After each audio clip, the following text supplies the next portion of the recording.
All right. You want to add something? No, I don't. I really don't okay. think. I think it's a it's a good thing if the governor reconsidered, yes, because our report was out, and because it's not the first time we're hearing of such. So, gentlemen, let's discuss the BBI now. The second phase has begun, collecting views, and we see several presentations. I will be playing a soundbite from ANC party leader Musalia Mudavadi, his proposal also. But I want your collective or your views on the fact that this has begun, and the people who made the presentations then are almost the exact persons who are making the presentations right now. Let me begin with you, Mheshimiwa. Yes, you know, the BBI task force was initially called task force. If you've noted the Gazette notice which regazetted them, the title changed to BBI Steering Committee, recognizing that the task they were given was largely done. What is happening in this phase of the BBI, programs, as you remember, the president did advise when the report was launched at Bomas. It's a validation process. Validation, can you remember when the task force went around, various groups, various regions gave views. What you saw in the report was their distillation. The task force's distillation of what they thought the people were converging upon. By validation, it has been bounced back to the people to confirm that really their thoughts were properly captured. Okay? And that is the process going on. So the task force is no longer a task force, it's now a steering body. And in terms of validation, Ken, my view is that we must reach as many Kenyans as possible. The reason as to why we have constituent assemblies, we have constitutional conventions like the one we had in Bomas, is that we don't have a stadium big enough to accommodate all Kenyans to discuss their constitutional and legal and societal issues. So if we can have the largest reach, it would be a very good thing. And so I wanted to confirm that there is nothing wrong having the parties who gave information do so.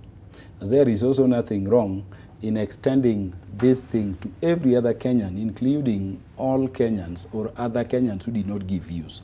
Because ultimately, whether it is policy interventions, it's legal interventions, it's constitutional interventions, it's going to affect all Kenyans at once. So it's a validation process. But let those who gave views go back. If they believe that their views were not captured as firmly as they wanted it to, let them, seek their validation. That's what the validation is about. If they believe, the reports as we move towards, legislative and constitutional, amendment proposals need to be firmed up, let them give those views. But ultimately, we must have, those views over which Kenyans, converge. Okay. And Ken, you've seen what happened in Kisii, you've seen what happened in Kakamega, you saw what happened in Kitui, you saw how, prominently the issue of cost, the issue of land was raised by the coast. Yes, I'll discuss the specific there are all those issues, yes. But largely, BBI is about a conversation by Kenyans about how this nationhood, the Kenyan nation we've been struggling, to build can be. So the conversation, whether it is by the BBI task force, which, steering committee, which is so proceeding, let people give their views. Okay. Ultimately, we want to see how these, views are distilled into constitutional, legislative, and policy, interventions. Okay, unfortunately, what you're saying, I agree with it. But unfortunately, there is this feeling of seclusion and people who have been left out. And the Deputy President at one point said it's sort of giving directions. If someone doesn't toe the line, then you're considered not part of it. Is that inclusive, really? I don't think so. As I've said, we want Kenyans to have a conversation. Ken, we are a very political society. I think we have even forgotten the situation we were in preceding the elections. Kenyans have even forgotten, for the first time in our history, presidential elections were nullified. And there were issues around it. Kenyans have forgotten that a vast section of this country did not, participate in the subsequent elections. Kenyans are forgetting how we lost 17, 18 people just across the airport and Uhuru Park here the other day. And we've had these issues. The idea that we can talk about how we can be together is a beautiful thing. Okay. And I've never heard anybody to say, Ken, that your view must be this. Instead, I've had rallying calls. Please let Kenyans be heard. Okay. If you are not heard by now, we are going to the next stage. And to me, that is a good encouragement. I'm going to come back to that, but let me hear from Mheshimiwa. This talk about the BBI and the second phase, and we still see talk from leaders who are divided on opinion as to how even it should be done, as to who should be present, as to who should say what, and how their views will be accommodated. I think, first of all, this BBI story is actually becoming a pain to us as leaders and Kenyans. And going by what transpired in the Kisii meeting, the Kakamega meeting, and even in Mombasa and Kitui, that is not the BBI that President Kenyatta told us about. Because he told us BBI was about inclusivity, BBI was about bringing the people together and curing the things that, the problems that give us tension every time we have a political contest or rather a presidential election. When we went to Bomas, we were all eager to know what the BBI task force then was going to unveil. And when they unveiled, we read, of course, no printed copy. We read on what was given on the internet, which to date has not been owned by anybody officially. It's just posted there on the internet, but it is not a government document. It's not in other words, you're not sure what document you're reading. It can be, somebody can come out tomorrow and say that was not the original document. So we have, well, but that one that was launched in Bomas, we said we support it. The reason why we support it is because we are not burdening the taxpayer.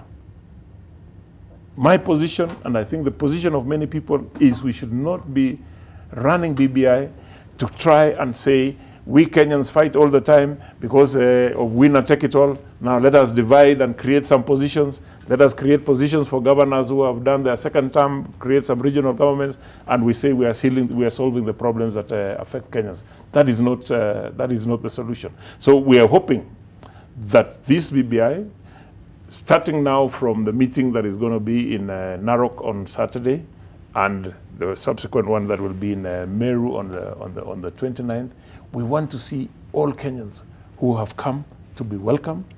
But my personal position is that the team, the Yusuf Haji team, should take charge of BBI rallies. Let us politicians step aside. Will you allow them to take charge? Yes, I have no problem. I want a BBI rally in Narok whereby Yusuf Haji is seated at the head of the table and he listens to the views and he's given a document by the Ma community. These are our views. It should not be given to a person who is an interest, who has got interest in the political competition that is coming ahead. But where do you draw the line? Because even for that document to be presented, it has to be done by a politician. Yeah, because the document you see, like today, the Ma community had a meeting with Raila Odinga.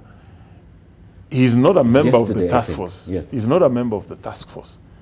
But he seems to be, BBI seems to be hanging around him. He's hanging around BBI. That is not his job. His job is in charge of infrastructure in Africa and wherever. That's not true because they brought through the handshake, they brought the BBI. So he's right at the center of it. You can't say that's not his job. He concentrates somewhere else. Then the task force should be reconstituted. Have Raila as the head. So that we take our views to him, to a person who is officially there. Who is there as who? Ken, you tell me. As the initiators of this process. Why would I, if BBI were to come to Uasin Gishu County, why would I want to go and have a meeting with Raila Odinga? To discuss what? About Uasin Gishu County? Why would I hand over to him a document about our views on BBI? I would hand over to Yusuf Haji, the man who has been gazetted. So if Raila's role is to collect views of the BBI, then he'll let him be gazetted. All right.